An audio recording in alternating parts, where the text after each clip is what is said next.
The morning Muhammad Ali woke up knowing his body had finally betrayed him, the mirror showed a face he barely recognized. Swollen, older, belonging to someone who'd stayed too long at a party that had ended years ago. In 6 hours, he'd walk into a ring in Las Vegas to fight Larry Holmes, his former sparring partner, his friend, the man who'd learned everything from watching Ali and was now about to use that education to destroy him. What happens when a legend refuses to accept that legends can end? The hotel room at Caesar's Palace felt like a waiting room for something worse than defeat. October Send, 1980, and Ali sat on the edge of the bed, his hands resting on his knees, and even in stillness they trembled slightly. A shake he'd been noticing for months now, dismissed as fatigue or nerves but understood deep down as something more permanent, more frightening. He was 38 years old. In boxing years, that made him ancient. His last real victory had been against Leon Spinks in 1978, a fight he'd won on determination and name recognition more than skill. Since then, there'd been nothing but the slow erosion of everything that had made him great: the speed, the reflexes, the ability to see punches before they were fully thrown. What remained was the name, the reputation, the financial desperation that had brought him here. Can a man fight on legacy alone when his body has forgotten how? Veronica, his third wife, sat in the chair by the window, watching him with an expression that mixed love and frustration and something close to mourning. She'd tried to talk him out of this fight for weeks, pointing out what everyone else was too polite or too invested to say: he wasn't ready, wasn't healthy, wasn't the man who'd beaten Foreman in Zaire, or even the diminished version who'd lost to Spinks the first time. This was something worse. Ali's impersonation of himself, going through motions his body could no longer execute. But the money had been impossible to refuse. $8 million. The IRS wanted their back taxes. Bad investments had eaten through the fortune he'd made. People he'd trusted had stolen what trust couldn't protect. And boxing, violent, unforgiving, indifferent to sentiment, was the only skill he'd ever mastered, the only way he knew to solve the problem of being broke. Is there anything sadder than watching someone return to the thing that once made them great, knowing it will only prove how far they've fallen? The preparation for this fight had been a kind of torture disguised as training. His body, which had once responded to discipline with improvement, now just broke down further with each session. He'd tried to lose weight, dropping from nearly 260 pounds to 217, using a dangerous combination of thyroid medication that made his hands shake worse and his heart race at night when he tried to sleep. The Nevada State Athletic Commission had required a physical, and Ali had passed, though rumors circulated that money had changed hands, that doctors had been encouraged to overlook what they saw. His blood pressure was concerning. His reflexes were shot, but he was Muhammad Ali, and the fight was already sold, tickets purchased, closed, circuit television deals signed. Too much money involved for one man's health to matter. Who decides when a fighter is done? The fighter, or the people making money from his name? Larry Holmes waited in another part of the hotel, and the waiting felt like cruelty. Holmes had been Ali's sparring partner for years, one of many young fighters who'd learned by absorbing punishment from the master, studying how Ali moved, how he created angles, how he made heavyweights look slow and clumsy. But sparring partners have long memories and short patience. They remember every casual disrespect, every moment when they were treated as training equipment rather than people. Ali had been kind to Holmes, mostly, but kindness from a position of superiority isn't the same as respect. And now Holmes was the champion, the real champion, holding the title Ali had lost and briefly reclaimed. And this fight was his chance to prove he'd surpassed his teacher. The press conference had been brutal. Holmes, usually measured, had let anger slip. He's old. He's slow. I'm going to hurt him because that's what he deserves for coming back when he should have stayed retired. Was it honest or cruel? Could it be both? In the locker room, 6 hours became 1 hour, became minutes, and Angelo Dundee moved around Ali with the efficiency of someone who'd been in 1,000 corners, but the sadness of someone who knew this might be the last. Angelo had been with Ali since the beginning, since a loud kid from Louisville had needed someone to believe in him. He'd seen every version of Ali, the beautiful young fighter who'd destroyed Liston, the exiled champion who'd lost his prime to principle, the aging warrior who'd somehow beaten Foreman when nobody thought he could. But this version, the one sitting on the training table with hands that trembled and eyes that seemed to focus on something beyond the walls, this was the version Angelo had dreaded. No trainer wants to send someone they love into a fight they can't win. But what choice did he have? Ali wouldn't listen to reason, wouldn't accept that some mountains can't be climbed twice. So Angelo wrapped his hands carefully, each layer of tape, and gauze a small prayer that maybe, impossibly, some spark of the old magic remained. Can you prepare someone for inevitable defeat, or do you just pretend you're preparing them for victory? Drew Bundini, Brown, Ali's longtime cornerman and hypeman, sat in the corner of the locker room, uncharacteristically quiet. Bundini's job had always been to fill Ali with belief, to shout poetry and encouragement and make the impossible seem inevitable. Float like a butterfly, sting like a bee. Bundini had helped create that mythology.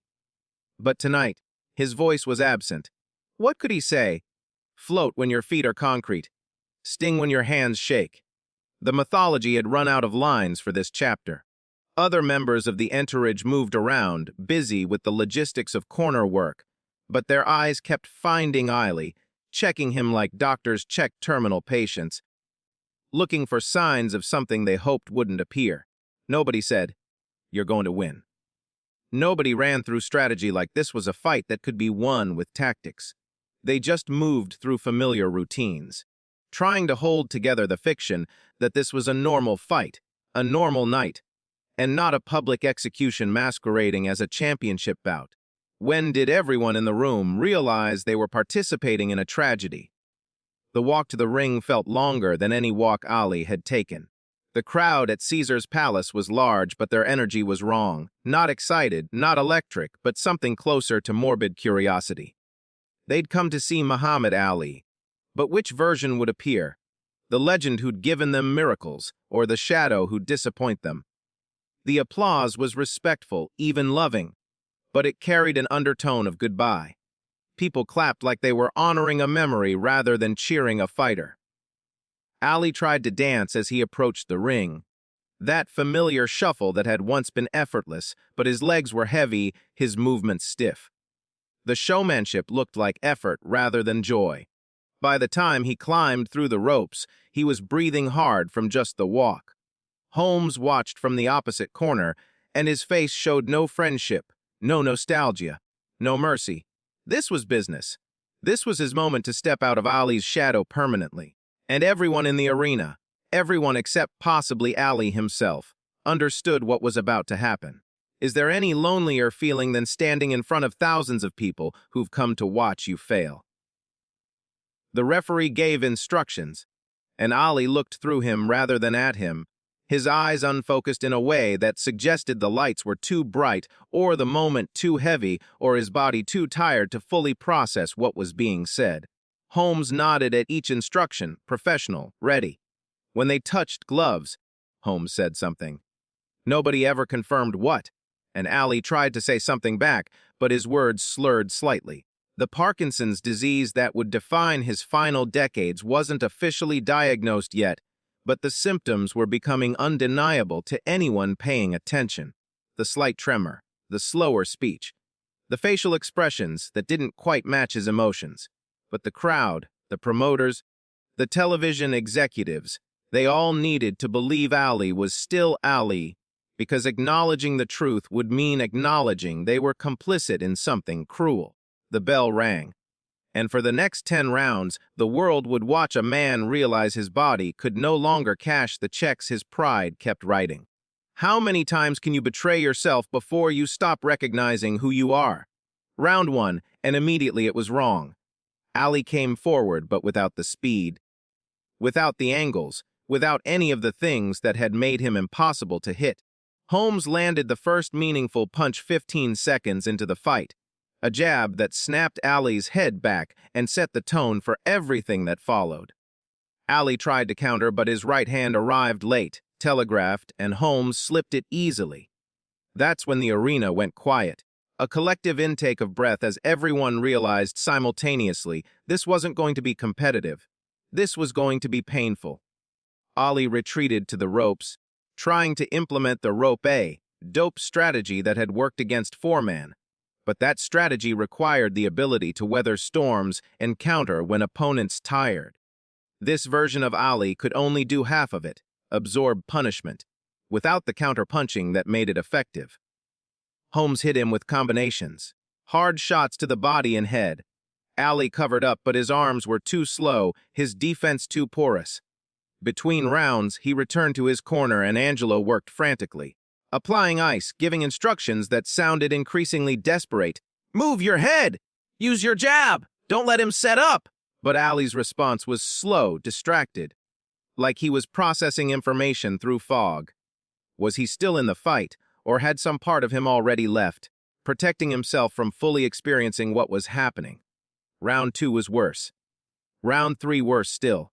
Holmes was professional about the destruction. No showboating. No unnecessary cruelty, just systematic dismantling of a fighter who couldn't defend himself. He worked the body, driving hooks into Ali's ribs that you could hear from the cheap seats. He snapped jabs into Ali's face, already swelling from the accumulation of leather. Ali tried to talk, to engage in the psychological warfare that had always been part of his arsenal. But his words came out slurred and unconvincing. "That all you got?" he'd say after absorbing a combination that would have dropped most fighters. But Holmes wasn't affected. He'd heard Ali's trash talk for years in sparring. He was immune to it now. In the corner, Bundini finally found his voicey. "You got to do something, champ. You can't just take these punches!" But what could Ali do?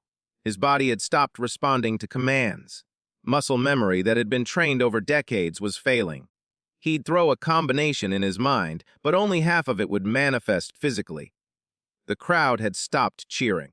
They just watched in uncomfortable silence as history was beaten out of a man who'd once seemed invincible.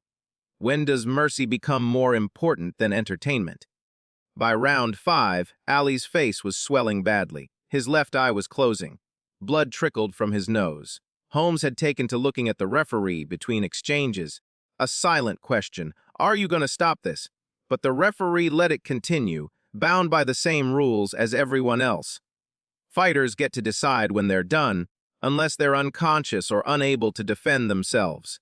And Ali was still standing, still throwing occasional punches, ineffective as they were, still maintaining the minimum standard of participation required to continue.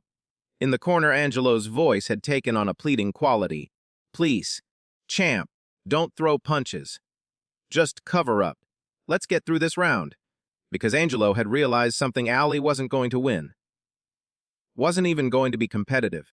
The only question now was how much damage he'd absorb before someone, Ali, the referee, the corner, had the courage to end it. But courage to quit is different than courage to fight, and Ali had only ever learned one kind. Can pride become a weapon you use against yourself? Round 6, round 7, round 8. The pattern was established, and unchanging Holmes would hit Ali. Ali would try to respond and mostly fail. The crowd would murmur uncomfortably.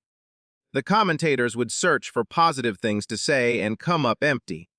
Ali's corner would beg him to do things his body could no longer do. And Ali would remain standing, which was both admirable and heartbreaking, proof of inhuman toughness and human stubbornness in equal measure. Holmes later said those middle rounds were the hardest of his career, not physically but emotionally. "I didn't want to keep hitting him," he'd recall in interviews years later. "But he wouldn't go down. And if he wouldn't quit, I couldn't quit. So I just kept hitting him, hating every punch." What does it cost a fighter to destroy someone they once admired?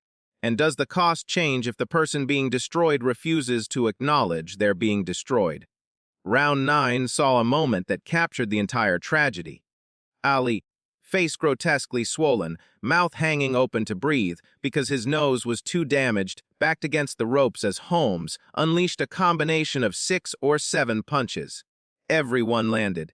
Everyone had Ali's head snapping in different directions. And when the combination ended, Ali looked at Holmes and tried to smile. Tried to maintain the facade that he was fine, that this was all going according to plan. But the smile was hideous, more grimace than grin, blood on his teeth, eyes glazed. Holmes turned away, unable to look at it. The referee stepped between them, considering a stoppage, but Ali waved him off, insulted by the suggestion that he needed saving.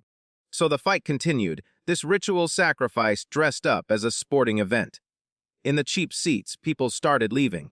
They'd seen enough. They'd come hoping for magic and were getting documentary evidence that magic dies when bodies age. Is there anything more obscene than making someone prove they're finished by destroying them publicly? Between rounds 9 and 10, something changed in Angelo Dundee's eyes. For 9 rounds, he'd maintained the corner man's optimism, the necessary fiction that his fighter still had a chance.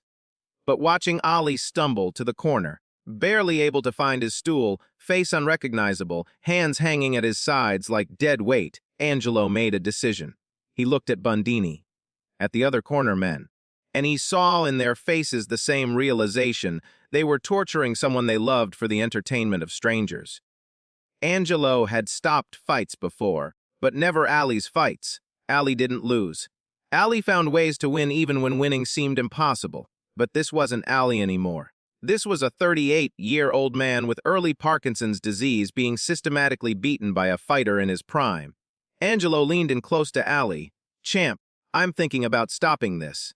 And Ali, through swollen lips, mumbled, "Don't you dare." But Angelo wasn't asking permission anymore. How do you save someone from themselves when they've spent their entire life refusing to be saved? The bell rang for round 10. Ali stood up slowly, reluctantly, and began to shuffle toward the center of the ring. Holmes came out of his corner with the expression of a man doing an unpleasant job that needed finishing. They met in the center. Holmes threw a jab. It landed. He threw another. Another. Ali's hands were at his waist, defense abandoned, either from exhaustion or resignation. Holmes set up for a right hand, the kind that could end consciousness, and in that moment Angelo Dundee had seen enough. He grabbed the white towel that corner men used to work between rounds and threw it toward the ring. It landed on the canvas just as the referee was stepping in. "That's it!" Angelo shouted. "No more! Stop fight!" The referee immediately waved his arms, signaling the end. Holmes stepped back, relief visible on his face. Ali stood in the center of the ring, confused, then angry, turning toward his corner. "What are you doing?" "I can still fight!" But his body told a different story, swaying slightly, breathing hard, face destroyed. The crowd gave a mixed reaction, some relief that it was over, some disappointment it had happened at all, and Ali, refusing to sit, stood there while the announcement was made: a winner by technical knockout, round 10, and still heavyweight champion, Larry Holmes. How does it feel to be saved by the people you're paying to believe in you? The locker room afterward was a tomb. Ali sat on the training table while a doctor examined his face, shining a light in his eyes, asking him questions. What day is it? Where are you? Can you count backward from 10? Ali answered slowly, correctly but slowly, and the doctor's expression grew more concerned with each response. Angelo sat in the corner, head in his hands. Bundini had left immediately after the stoppage, unable to watch anymore. Other members of the entourage moved around quietly, packing equipment. Veronica came in, saw Ali's face, and started crying, not gentle tears but broken sobs that filled the room. Ali tried to comfort her. "It's okay, I'm fine." But he wasn't fine. His face was ruined. His pride was shattered. His body was failing in ways that couldn't be trained away or treated with ice and medication.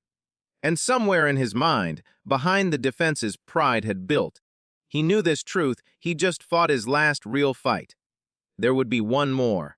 Trevor Berbick in the Bahamas a year later. A pathetic postscript to a legendary career. But this was the night Muhammad Ali stopped being a fighter and became a cautionary tale. What remains when the only identity you've ever known is stripped away in public? The medical exams that followed the Holmes fight revealed what everyone had suspected, but nobody had wanted to confirm: Ali's health was seriously compromised. The tremors weren't from fatigue. The slurred speech wasn't from punches. The slowness, the lack of coordination, the facial stiffness. These were symptoms of Parkinson's disease, likely caused or severely worsened by the accumulated head trauma from a career that had lasted too long and absorbed too much punishment. Doctors told him explicitly, no more fighting.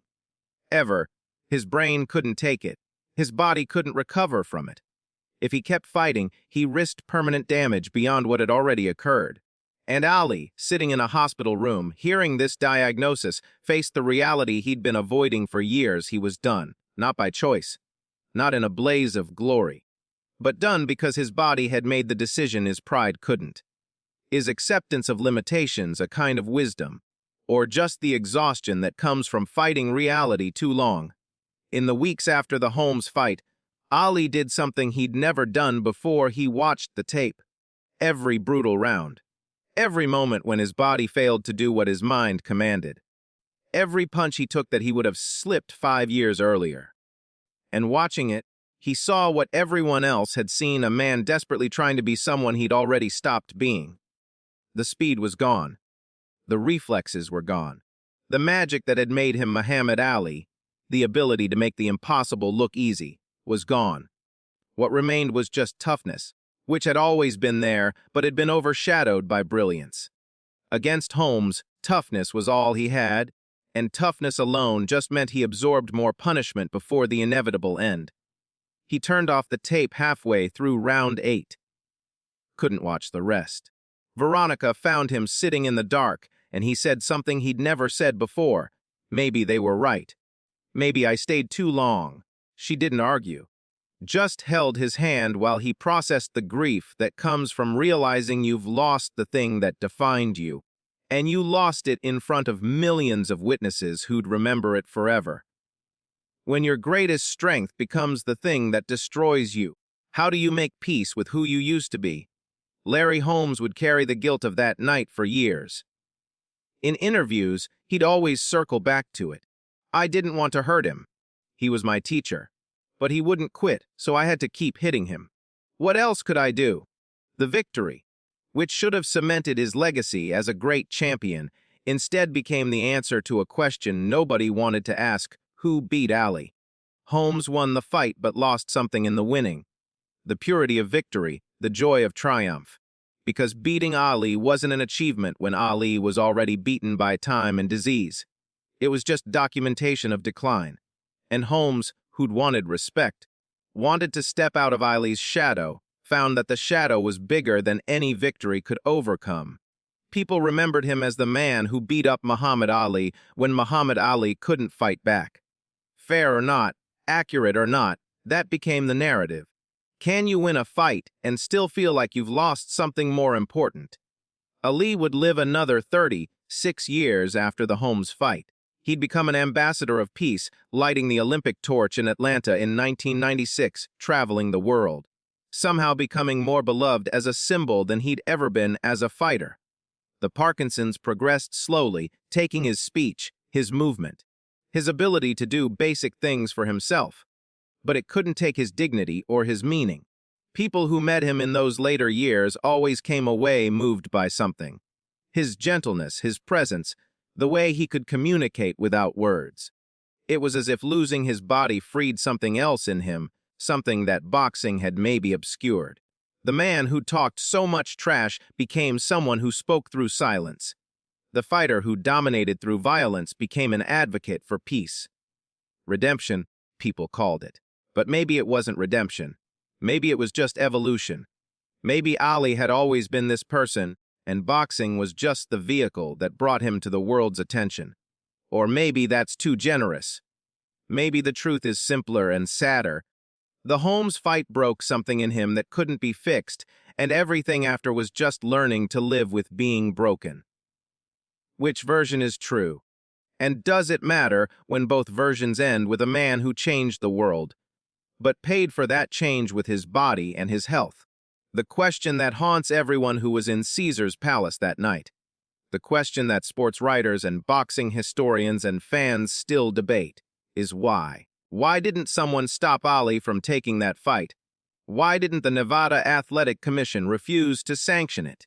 Why didn't his friends, his family, his corner intervene more forcefully? The answers are complicated and unsatisfying. Money was part of it. Ali needed the purse. The promoters needed the name. Nevada needed the revenue. Pride was part of it. Ali couldn't accept being done. Denial was part of it. Everyone wanted to believe Ali still had magic left. And maybe there was something else too, a collective delusion that legends don't end, that Muhammad Ali specifically couldn't end, that somehow he'd find a way to transcend age and disease and biology the way he'd transcended every other obstacle. So they let him fight. They let him take punishment. They let him prove, definitively and publicly, that even legends are subject to the laws of time. Is it crueler to protect someone from reality or to let them discover it on their own terms? And who gets to decide? There's footage of Ali from a few months after the Holmes fight appearing on a talk show, his face still slightly swollen from the beating, his hands trembling in his lap. The host asked him if he had any regrets about the fight, and Ali took a long time to answer, processing the question with visible effort. Finally, he said, I thought I could still do it. I thought if I believed hard enough, my body would remember. But believing don't make your body young again. Believing don't bring back what's gone. The host asked if he was angry at the people who'd let him fight when he clearly wasn't ready. Ali shook his head. Can't be angry at people for letting you be who you are. I'm Muhammad Ali. I fight. That's what I do. That's all I ever knew how to do. If they'd stopped me, I'd have fought them too. So who's to blame? My body for getting old. Time for moving forward. Me for not accepting what everybody else could see. Then he'd paused, smiled that broken smile, and added, maybe the problem wasn't that I fought too long. Maybe the problem was that I was so good for so long. Everybody forgot, including me, that I was human. Can self-awareness heal the damage we've done to ourselves? Or does it just make us more conscious of the cost? The night of October 2nd, 1980, became a dividing line in boxing history. Before Holmes, Ali, fighters could pretend they were invincible, that age wouldn't touch them. That legends got to choose when and how they exited. After Holmes Ali, everyone knew better. Everyone saw what happened when a body was pushed beyond its limitations. Everyone watched a corner man throw a towel because love overcame loyalty, because sometimes saving someone means stopping them from destroying themselves. Angelo Dundee never second-guessed that decision. I'd rather Ali be alive and angry with me than dead and proud, he said years later. Ali eventually thanked him, understanding that the towel was mercy disguised as betrayal. But in the moment, standing in that ring while the referee waved off the fight, Ali had felt something worse than defeat. He'd felt powerless. For a man who'd controlled his destiny through force of will and speed of hands, powerlessness was the ultimate knockout. Can you forgive the people who save you from yourself? And is forgiveness easier when you finally understand what you were saved from? The mirror that Ali had looked into that morning, seeing a face he barely recognized, became a metaphor for his entire late career, a man confronting the gap between who he was and who he'd been, between capability and reputation, between the legend and the human being carrying that legend's weight. Every aging athlete faces this mirror eventually. Most have the wisdom or the financial security to turn away before the reflection destroys them. Ali didn't. Whether that makes him tragic or heroic, whether his refusal to surrender was admirable stubbornness or dangerous pride, depends on who's judging and what they value.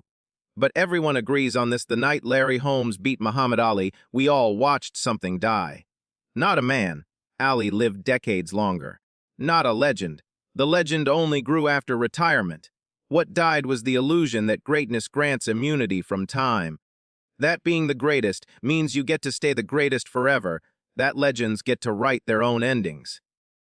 Time wrote Ali's ending for him, and it wrote it in the middle of a ring in Las Vegas, with a cornerman's towel landing on the canvas like a white flag surrendering not to an opponent, but to reality itself. How long can you fight time before you realize time never loses? And what do you become when you finally accept that the fight is over?